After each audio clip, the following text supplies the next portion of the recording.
So I wanted to start this series of videos about the fear mongering and lies off with why this community should get rid of the city altogether beyond just the obvious of the tax benefits and the county having superior services. It really goes it really comes down to going back in time to the foundation of this place. And when they finally decided to hire a city manager, well, they picked Scott Passmore, who was already an employee, who had worked as a plumber basically for the utility forever. And he just kind of rolled his way into becoming the go to guy. And this goes back at least to Linda. I don't know how long he worked here and how far it goes back, but Linda Stokes, he was there at least during her time frame. And so they all relied on this guy for a lot of for information and ideas and how we should go about things.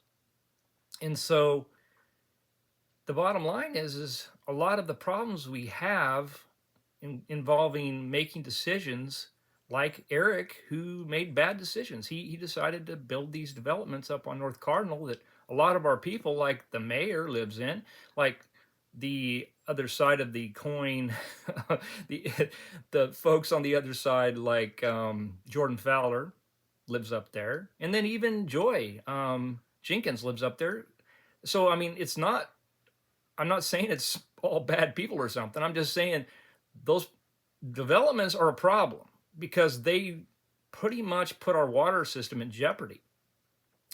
And so those folks, a lot of them, think that they should be able to run the water whenever they need to water their lawns and whatnot. They haven't put into any thought into the fact that the impact, because of our water system, was never designed to handle this kind of water needs in terms of not agriculture, in terms of watering lawns and landscaping. And so it's hurting everybody, and they just don't seem to understand that.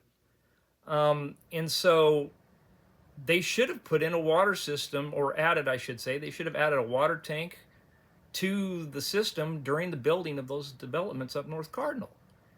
And that would have at least addressed that issue. Well, they didn't. And so now it's impacting everybody. Okay, so moving on. The point being is that this is where the problem lies with this whole mess, and why we need to get rid of the city is that they'll never, okay, the mayor and the council make all these decisions they shouldn't be making. A mayor is a ceremonial role in most communities. That person doesn't make decisions. They're just there as the greeter. I don't know how else to put it, but that's how I see it.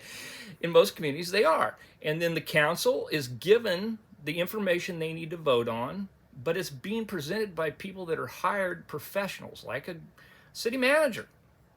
Okay, so here lies the problem.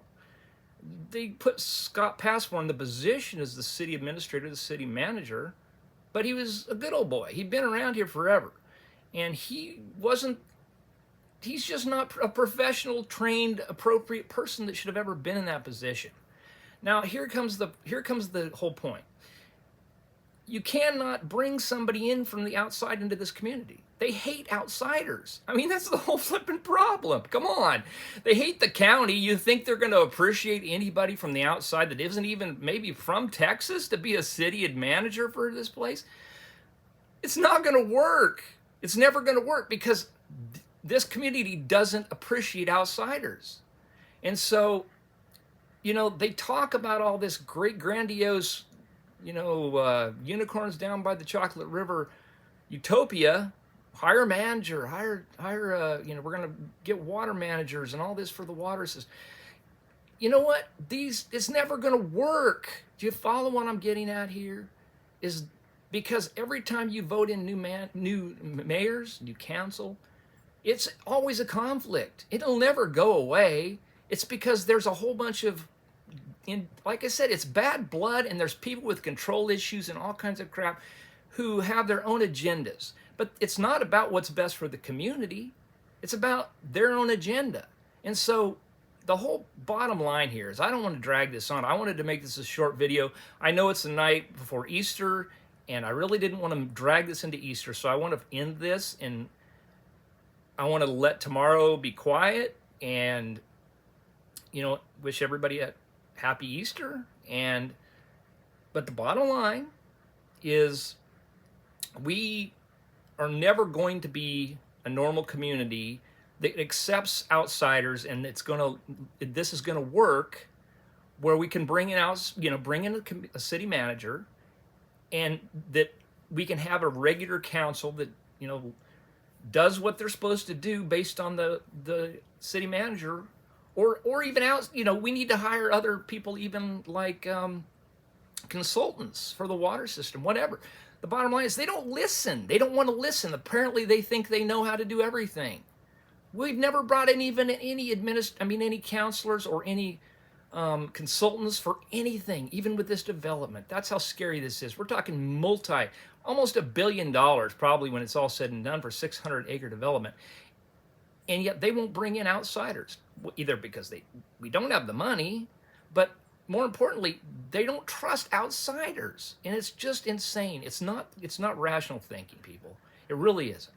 And I try to present an argument or a position of a regular guy who has been here a long time, and just the opportunity presented itself, and I felt like I needed to step the heck up and say, look, this needs to stop. I'm not the only person behind this. I'm not I'm not a martyr. I'm not whatever you want to call it. I'm just a guy. And I just felt like somebody needed to step up and say, this just needs to stop, because it's not working and it won't work. And it's just a foundational problem. So anyway, have a happy Easter. I hope this makes some sense to some folks, because I'm not your enemy. I'm one of you, and I'm just trying to fix this. And we really cannot fix it if we just keep funding it. So take care. Have a good one.